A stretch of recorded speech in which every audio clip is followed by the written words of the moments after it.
Every year for the past 15 holidays, my family has found a way to leave me out of the group photo, treating me like some embarrassing footnote they can't quite erase from their perfect little narrative.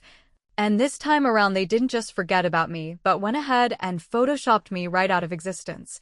Which is when I decided that enough was enough and put up that massive billboard staring straight at Grandma's porch with my grinning Forbes 30 under 30 face beaming down and the words "not bad for the forgotten one" etched in bold letters that no one in the family could ignore anymore. But as the backlash started rolling in, and those long-buried secrets began clawing their way to the surface like weeds overtaking a neglected garden,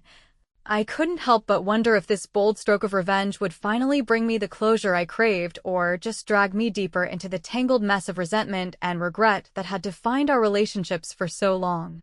It all kicked off in that familiar way with the invitation that always carried more weight of obligation than warmth. My sister Maria shooting me a quick text about the Thanksgiving gathering at Grandma Rosa's ranch-style house on the outskirts of our sleepy suburban Texas town where the mesquite trees stretch out like silent sentinels and the air hangs heavy with the smoky aroma of brisket slow cooking on the grill mixed with the undercurrent of old grudges that never quite dissipate no matter how many holidays pass. I made the 4-hour drive from my bustling life in Austin, where my tech startup had just secured another round of funding that left me riding high on the adrenaline of deals closed and milestones hit,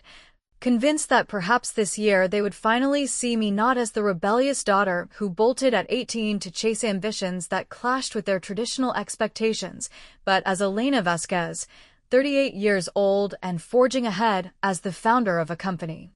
revolutionizing inventory management for small businesses across the country, especially after that shiny Forbes 30 under 30 recognition landed in my lap just a month earlier like a long overdue validation of all the sacrifices I'd made. Pulling up in my sleek black SUV that still smelled of new leather and late-night brainstorming sessions, I spotted Maria right away on the porch,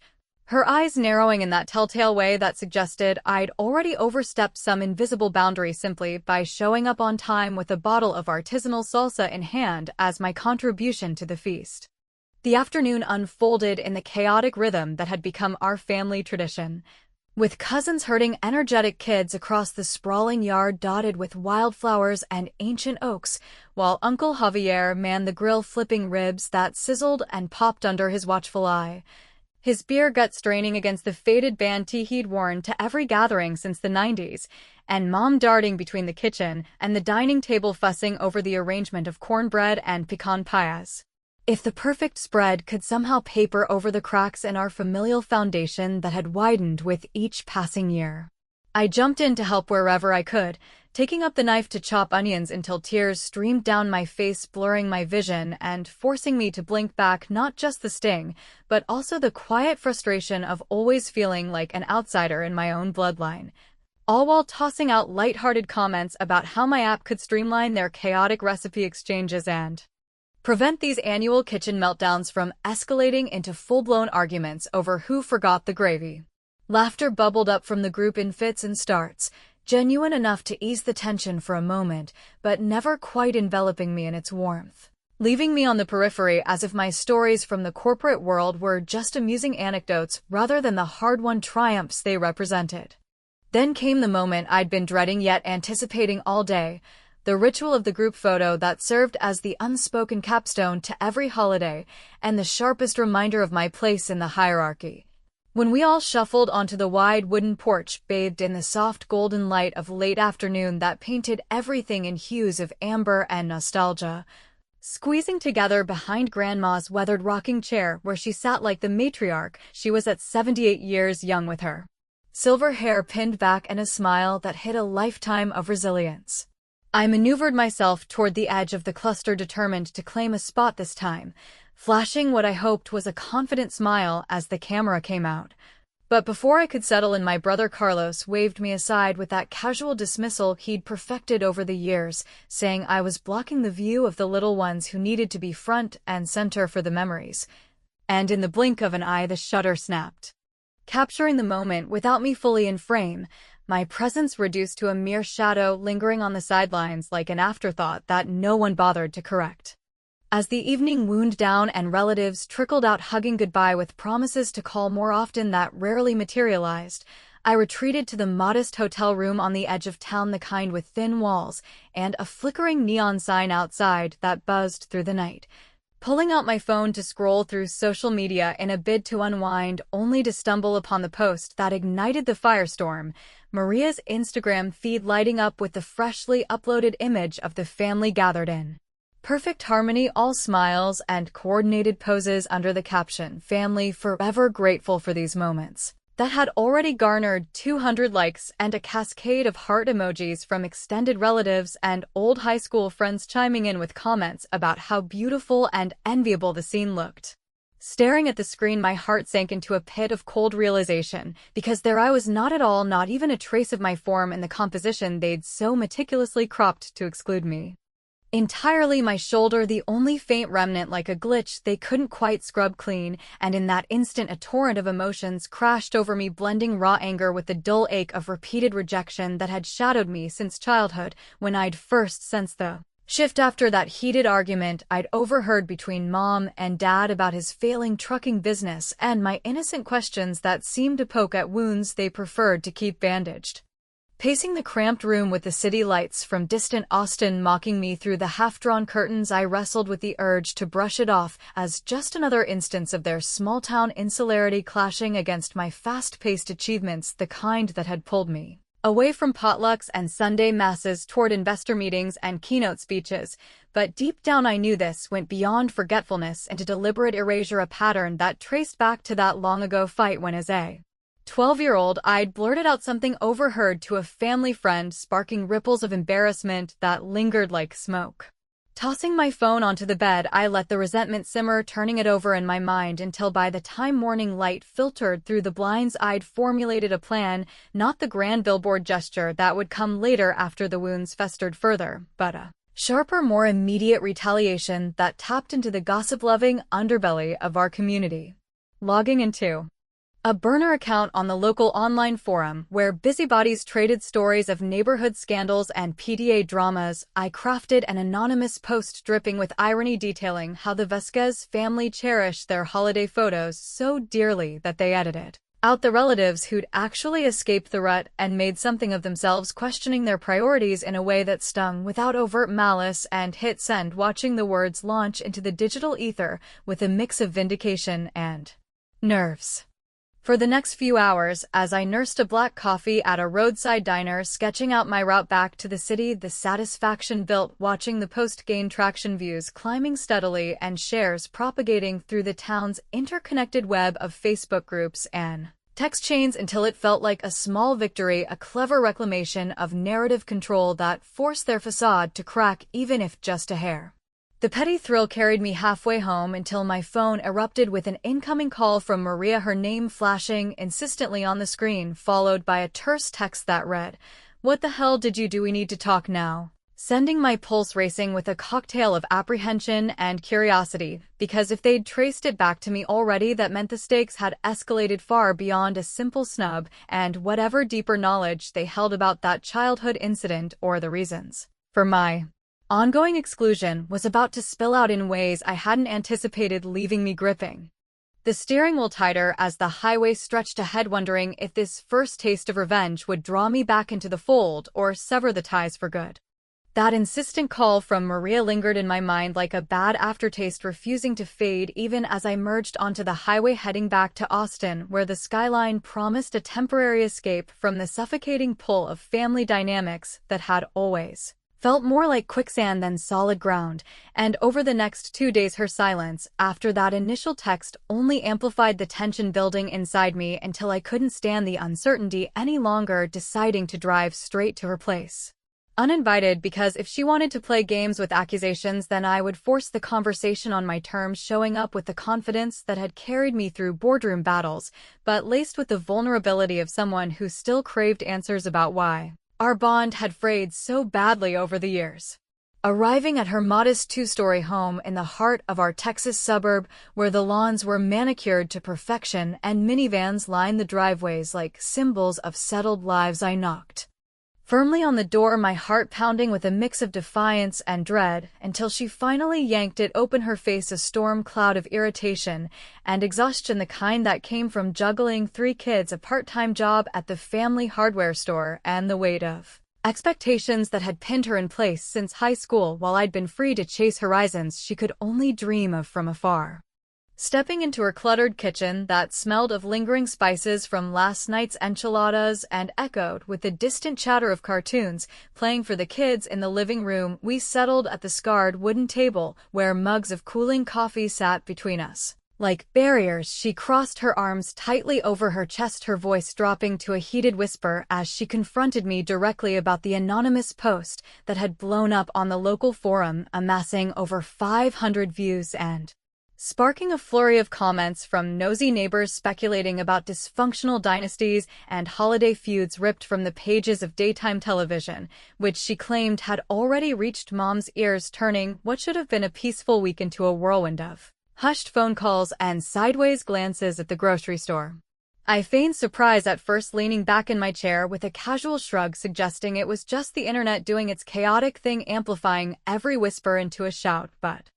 her piercing stare broke through my defenses, and that's when the confession tumbled out unbidden, her admitting with a reluctant slump of her shoulders that she had been the one to digitally erase me from the Thanksgiving photo using some basic editing software on her laptop, because after seeing my Forbes feature splashed across her feed, it had felt like a deliberate flaunt of the life I'd built away from the daily grind she endured, the forgotten sister who had struck out on her own, leaving them all behind in the dust of unfulfilled potentials and small-town routines that chafed against her ambitions, even as they provided a safety net she secretly resented.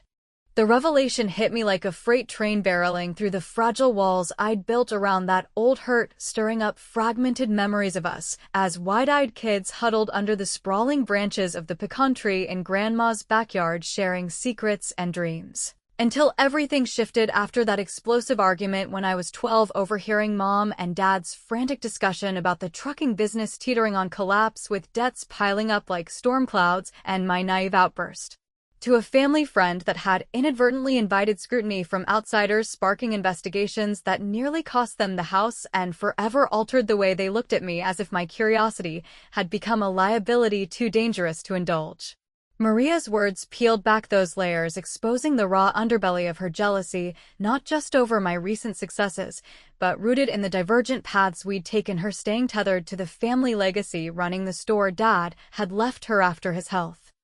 failed, while I ventured into the unknown, forging a tech empire from late nights coding in coffee shops and pitching ideas to skeptical investors, the kind of risks she viewed as abandonment rather than liberation. And in that charged moment our argument escalated, voices rising in the confined space until the kids peeked around the corner, wide-eyed and silent, forcing us both to reel it back, but not before the damage deepened, leaving me to storm out into the cooling evening air, feeling more adrift than ever, yet strangely empowered by the clarity that this wasn't mere oversight, but a calculated exclusion born from years of unspoken competitions and what-ifs.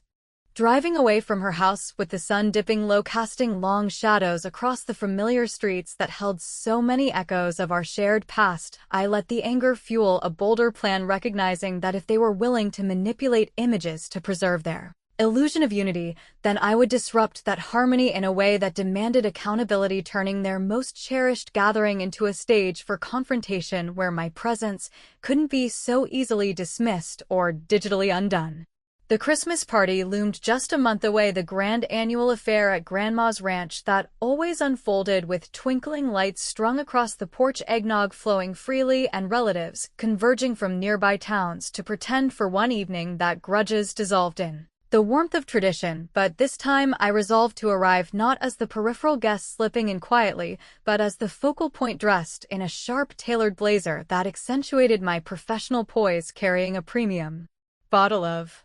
tequila as a deceptive olive branch meant to disarm before the strike. Pulling up early on the day of the event, the air crisp with the promise of winter and the house aglow with holiday cheer, I wove through the arriving crowd, exchanging nods with Aunt Sophia, who was already deep in gossip by the towering pine tree adorned with ornaments collected over decades, and Uncle Javier, who greeted me with a booming laugh and a slap on the back, his third beer of the afternoon sloshing slightly as he joked about my city glow making the rest of us look like country bumpkins. As the festivities built toward their predictable crescendo with plates piled high with tamales and flan, the moment of the group photo approached like clockwork, everyone shuffling onto the porch into positions honed by repetition, and that's when I positioned myself boldly in the center, linking my arm through Grandma's frail one, her eyes twinkling with a mix of surprise and quiet approval, while the camera was raised, and just as the flash prepared to capture the scene, I leaned forward with a composed smile and declared in a voice carrying clear across the group, "Make sure you include me this time, no edits, Maria, because disappearing again would be such a shame for the family album," leaving an awkward hush to fall before laughter erupted in uneasy waves, cousins whispering behind hands, and Uncle Javier chuckling heartily into his cup, the witty sting of my words landing precisely as intended, turning their sacred ritual into a mirror reflecting the exclusions they'd enforced for so long. Mom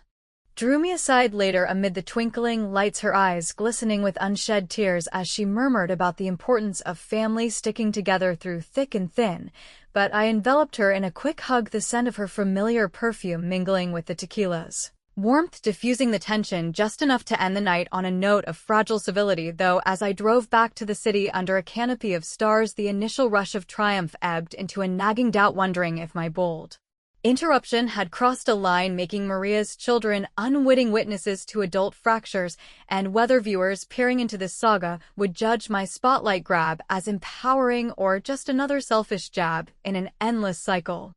The true unraveling began a week later when an unexpected package arrived at my sleek office overlooking Austin's vibrant downtown, a plain envelope postmarked 2 decades earlier, addressed in Mom's looping handwriting to me, but never delivered, its contents spilling out like forgotten ghosts in the form of a letter from Dad, his handwriting shaky from illness, detailing a buried debt from the trucking days that I'd unknowingly settled years ago through a consulting payout funneled anonymously. After discovering the ledgers during a rare visit home, the words trailing off with "You saved us, kid, but they won't forgive the how," leaving my mind reeling with questions about the specifics of that salvation and why it had poisoned the well of our relationship so thoroughly. Clutching the faded paper, my pulse quickened as fragments of that childhood argument resurfaced, the whispers about financial ruin and my role in exposing it to light, and just as I sat staring at the revelations, trying to connect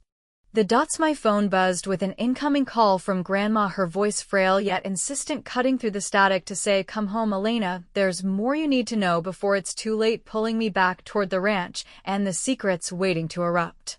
Grandma's urgent call echoed in my ears long after I hung up, pulling me back to the ranch under the guise of concern for her health, but really driven by the burning questions ignited by Dad's unearthed letter that hinted at debts and salvations twisted into reasons for my exclusion, making me question not just the family's pettiness, but the deeper fractures that had kept me on the outside looking in for so long. And as I navigated the winding backroads of Texas, the landscape blurring into familiar fields of cotton and cattle, I felt a storm brewing inside me, a mix of filial duty and simmering resolve that refused to let old secrets bury me without a fight. Arriving at the weathered house, where the porch swing creaked gently in the breeze, and the scent of fresh-baked tortillas wafted from the kitchen, I found Grandma settled in her armchair, the oxygen tank humming softly beside her like a faithful companion, her sharp eyes locking onto mine with an intensity that belied her 78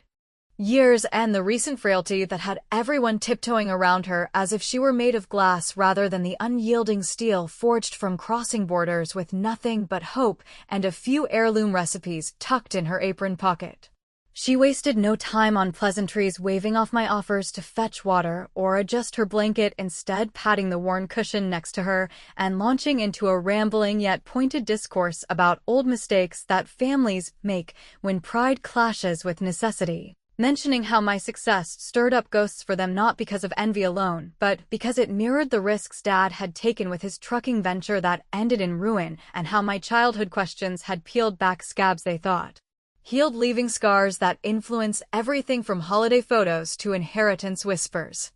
Pressing her gently about the letter's specifics, I leaned in close, catching the faint medicinal tang in the air mingled with her signature rosewater perfume, but she deflected with practiced vagueness, sighing deeply about letting sleeping dogs lie and how some truths only bring more pain than peace, especially now with her heart acting up after the doctor's stern warnings about stress and rest, urging me to focus on mending fences rather than digging up bones, which only fueled my frustration. Because if this was about protection, why had they chosen erasure over explanation, turning me into the villain in our shared story, when all I'd ever wanted was a place at the table, both literal and figurative? We spent the afternoon like that, her sharing snippets of family lore about great-grandparents who built the ranch from scrubland and endured droughts that tested their faith, while I helped with simple tasks like folding linens or stirring a pot of pozole, the domestic rhythm offering a brief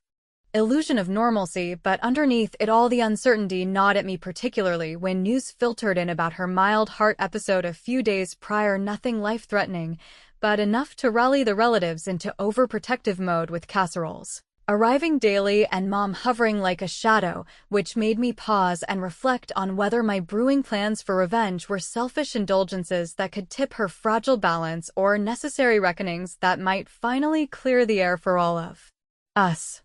That internal tug-of-war intensified through the ensuing weeks as the holidays approached with their obligatory cheer, and the Billboard idea that had been simmering in the back of my mind since the photo snub crystallized into a concrete strategy inspired by the local political scene, where our mayor loved touting community pride through oversized signs along the highways, and seeing an opportunity to hijack that visibility, I reached out to the advertising firm handling those spots, negotiating a 1-month lease for $5,000 on the massive display facing directly toward Grandma's Street, the kind that drivers couldn't miss day or night, with its illuminated panels promising to broadcast my message far beyond the family circle. Designing it myself late into the night in my Austin apartment, surrounded by screens glowing with mock-ups, I kept it stark and impactful. My professional headshot from the Forbes shoot centered prominently alongside the magazine cover, and the tagline in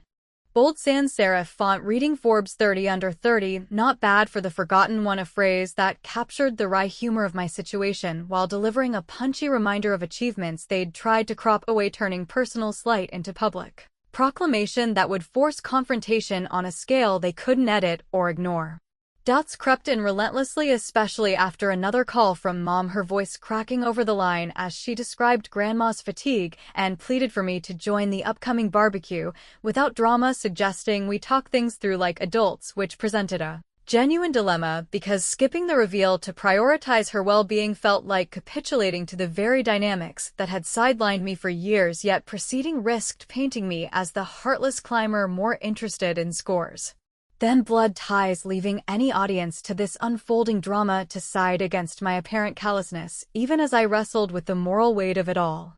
Ultimately, the fire in my gut won out, and I timed the installation for the day of the family barbecue, a sprawling event under clear blue skies, where smoke from the grill would curl lazily into the air, carrying scents of marinated carne asada and grilled corn that always drew neighbors peeking over fences, curious about the Vasquez clan's latest gathering, and arriving fashionably late in a light sundress that balanced approachability with poise, I slipped into the throng, exchanging pleasantries with Aunt Sophia, who was arranging side dishes on the picnic table, her gossip mill already churning about town whispers, and Uncle Javier, who boomed a welcome while flipping burgers, his face ruddy from the heat and a hidden flask of something stronger. The afternoon progressed with the usual ebb and flow of conversations, laughter punctuating stories of grandkids' antics and work woes. But as the sun began its descent, casting a warm glow over the yard, the ritual photo session loomed, and just then a distant rumble grew into the unmistakable whir of machinery, drawing eyes toward the highway where workers finalized the setup, the massive billboard springing to life at dusk, my image towering over the scene, illuminated against the twilight sky, impossible to miss. From the porch where the family now stood, frozen in a collective intake of breath, Maria spotted it first, her face draining of color as she whipped around to me, demanding in a hushed hiss if this stunt was mine, and I met her gaze with a nonchalant shrug, admitting it casually, while inside the witty satisfaction bloomed like the first sip of cool Water after a long hike, because here was their sanctuary transformed into my arena. The exclusion they'd enforced now overshadowed by undeniable proof of the life I'd carved despite their neglect. The reactions cascaded in waves of shock and reluctant amusement, cousins pulling out phones to capture the spectacle, sharing it instantly into group chats that would ripple through our extended network, while mom's expression flickered between disapproval and a grudging smile, as if recognizing the poetic justice in the placement, and grandma from her seat on the porch simply gazed upward, her lips curving in what might have been pride mingled with sorrow, murmuring something about bold moves running in the family blood, a nod to her own immigrant gambles that had laid the foundation for all of us. Clinking glasses with Aunt Sophia, who let out a nervous laugh, commenting on how the sign would give the mayor's pride campaigns a run for their money. I savored the shift in power, the clever revenge manifesting not in destruction, but in elevation, forcing them to confront the forgotten one, now literally larger than life, and for a fleeting moment it felt like true vindication, the air electric with unspoken acknowledgments that perhaps this exposure could bridge the gaps widened by years of silence. Yet as the evening deepened and conversations turned tentative with probing questions about my intentions, the mood shifted when flashing red and blue lights appeared in the distance, police cruisers idling near the Billboard site, prompting murmurs of concern because someone had apparently reported it as potential vandalism or defamation, stirring up the possibility that this public declaration might unravel into legal tangles tied to those hidden debts from Dad's past, or worse, drawing official scrutiny to the family's long-buried skeletons, leaving me to wonder amid the gathering dusk if my gambit had ignited a healing fire or just fanned the flames of irreversible chaos, with Grandma's health and our fragile ties hanging perilously in the balance.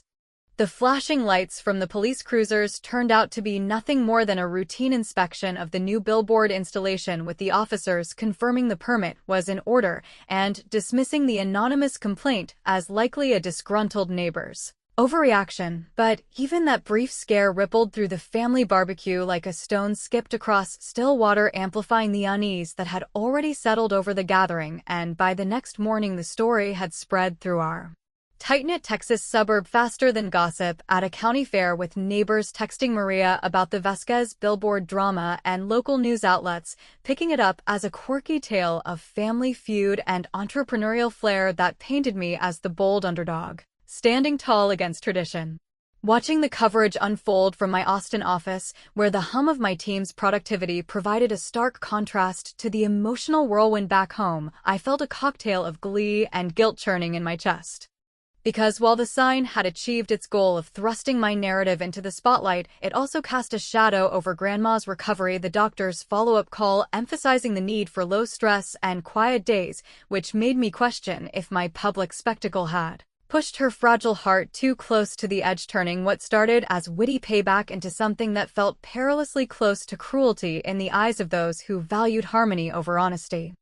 The family's retaliation materialized swiftly and with a coordinated edge that surprised me given their usual scattered approach to conflicts. My brother Carlos arriving unannounced at my downtown loft 2 days later, his pickup truck rumbling to a stop outside as he pounded on the door with the urgency of a man who'd rehearsed his speech on the drive over, and when I finally let him in, his grease-stained work clothes and furrowed brow clashing against the sleek minimalist decor of my space, he launched into a tirade about how I was systematically dismantling the family unit, with Mom falling into sleepless nights, pacing the kitchen, and Grandma's health dipping whenever she glanced out at that looming reminder of our divides. He paced the open-plan living room, his boots tracking faint dirt across the hardwood floors as he ranted about loyalty and roots, the kind that anchored him to the auto shop where he fixed rigs day in and day out, while my fancy success in the tech world blinded me to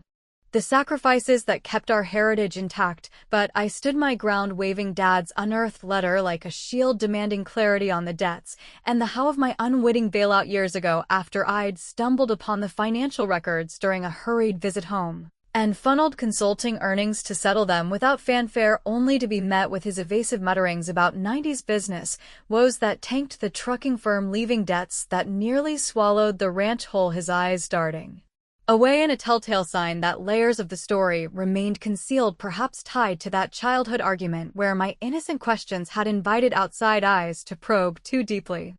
That charged exchange only steeled my resolve, recognizing that if they were mounting defenses laced with half-truths, then I needed to counter with a move that blended generosity and guile, exposing their hypocrisies without descending into outright war, and so I turned my attention to the Vasquez Legacy Fund, the modest charity Dad had inspired before his passing, dedicated to supplying school essentials for immigrant kids in our community, a noble endeavor perpetually strapped for cash due to inconsistent donations and administrative hurdles that kept it more symbolic than impactful. Channeling my entrepreneurial savvy, I cut a check for $20,000, a sum substantial enough to sustain operations for a year, and announced it boldly on my company's social media channels, with a caption that read, "Proud to bolster the Vasquez Legacy Fund because family gives back even when forgotten," framing the gift as an olive branch wrapped in pointed irony that underscored my exclusion while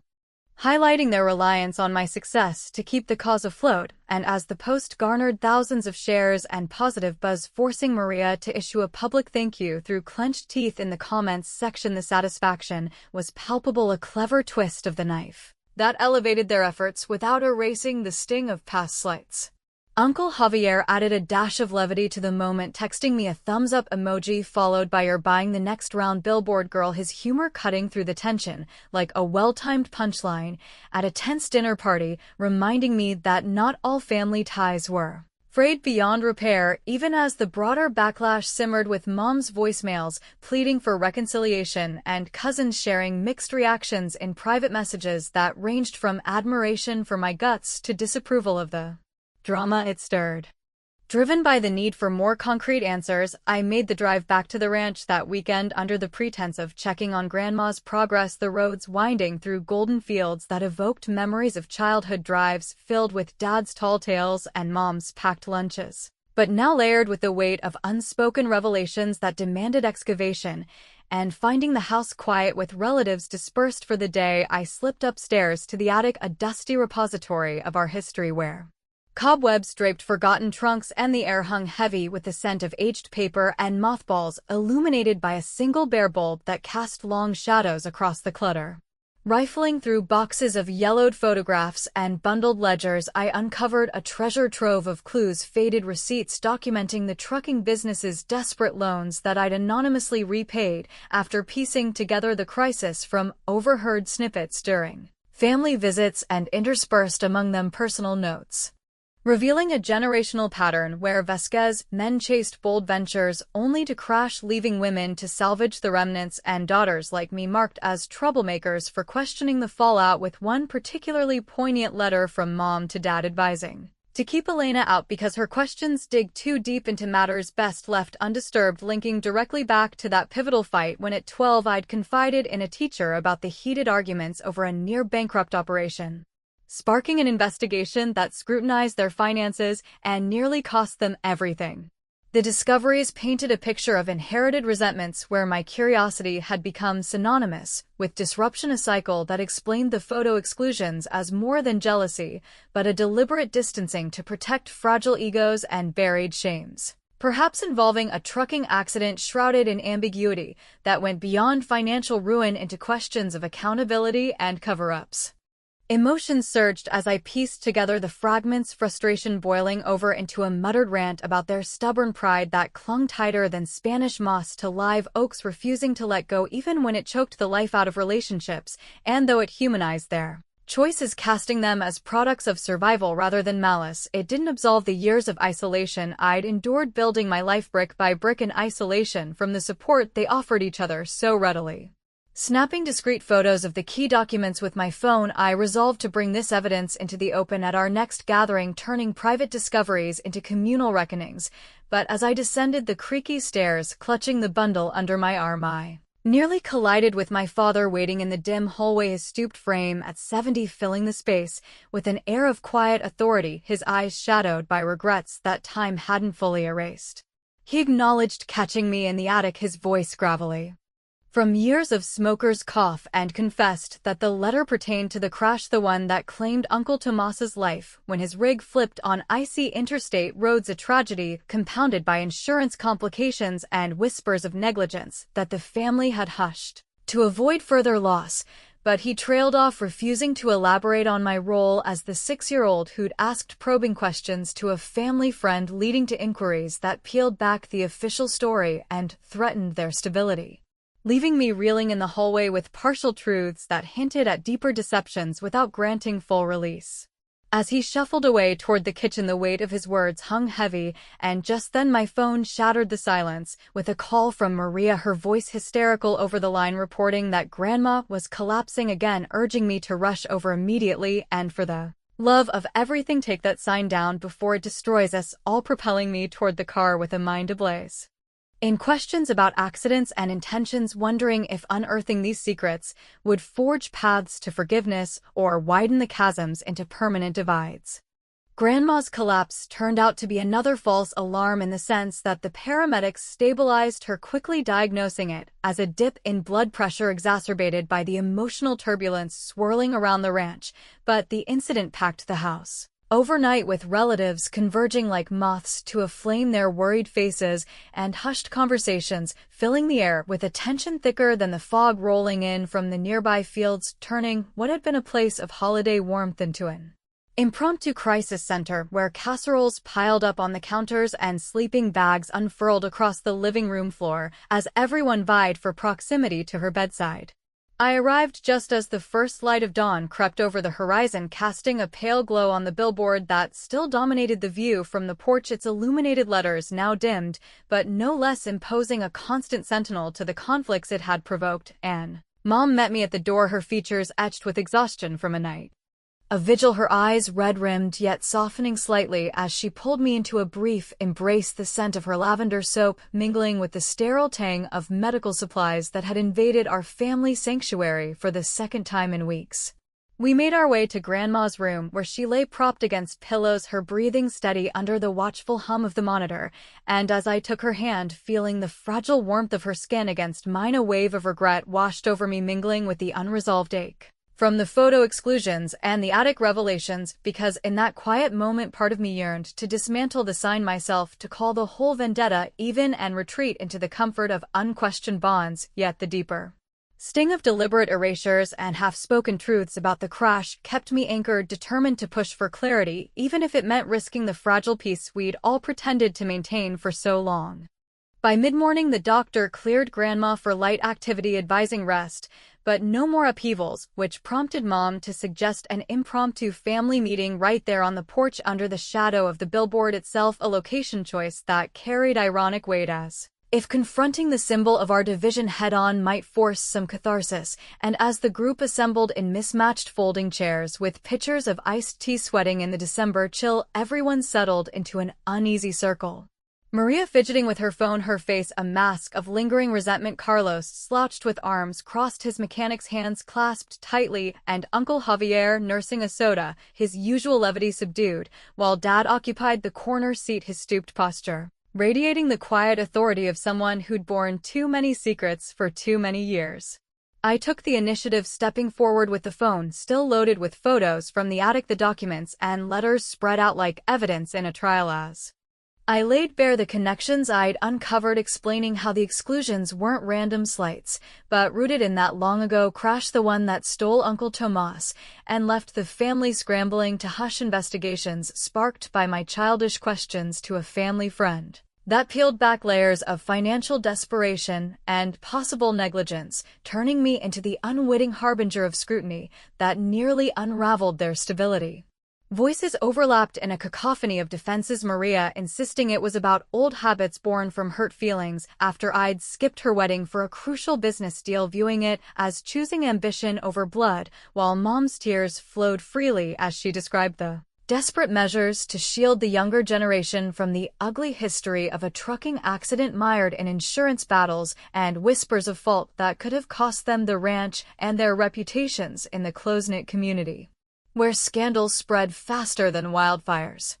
Twists unfolded layer by layer as the confessions deepened, Carlos admitting his own jealousy, not just over my Forbes accolade, but the perceived ease of my path, ignoring the grueling all-nighters and rejections that paved it, while Aunt Sophia chimed in with stories of Similar patterns in previous generations where ambitious daughters were distanced to preserve the family's fragile equilibrium, and Dad finally broke his silence, his voice cracking like dry earth under rain as he detailed the crashes. Aftermath: Tomas's rig skidding on black ice, but compounded by overloaded cargo and ignored maintenance warnings that the company had glossed over to cut costs, leading to a cover-up that my innocent recounting to outsiders had threatened to expose, prompting the family to build walls around me, not out of malice alone, but survival instinct twisted by time into resentment. Yet, even as these pieces clicked into place, a deeper ambiguity lingered in Mom's averted gaze and the way Grandma's hand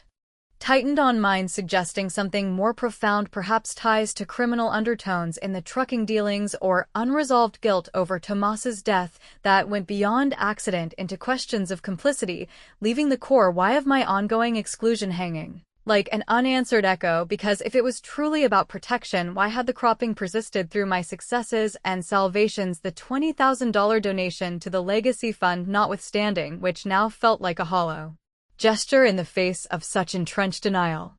Seizing the moment for my final act of revenge, I shifted from accusation to restitution, pulling up the digital family album I'd assembled overnight using AI tools from my tech arsenal to meticulously restore every cropped photo from holidays past, inserting myself back into frames with precise edits that captured not just my physical presence, but the spirit of what had been omitted, captions accompanying each one like subtle indictments, reading the one they tried to forget, still here, or family complete this time, no excuses. The collection emailed instantly to the group chat, where it landed with a mix of gasps and reluctant chuckles, Uncle Javier breaking the ice with a hearty laugh about how I was turning their scrapbooks into a blockbuster, while Maria's shock softened into a tentative nod, acknowledging the pain I'd carried alone. It was clever and satisfying, a payback that didn't destroy but rebuilt, forcing them to visualize the wholeness they'd denied without resorting to further public spectacle. And as the album circulated, phones lighting up around the circle, the atmosphere thawed just enough for Grandma to be wheeled out to join us, her eyes scanning the porch with a clarity that cut through the haze, murmuring, "Proud of you, Mija, forgotten one no more," her words carrying the weight of matriarchal absolution that rippled through the group, prompting tentative smiles and a collective exhale, as if the weight of decades had lifted slightly. The group photo that followed marked a symbolic pivot, everyone shuffling into position with me placed front and center, arm linked with Grandma's, the camera flashing under the billboard's watchful gaze, capturing smiles that felt genuine, if guarded, the moment preserved not just on film but in the shared vulnerability of truths half unveiled. And as we dispersed into the afternoon with hugs exchanged and promises of future talks, the ranch seemed to breathe easier, the air lighter despite the lingering fog of unanswered depths, like whether the crash held criminal shadows or if my salvations had truly been forgiven or merely tolerated. Driving away later that evening, the highway stretching into the twilight, I glanced back one last time at the sign, my face still beaming down over a family altered irrevocably, but questions swirling in my mind about accidents that might not have been so accidental, and bonds that could reform or fracture anew, leaving me to ponder if success and revenge had finally carved a path home or merely illuminated a lonelier road ahead, where the forgotten one walks forever on the edge of belonging.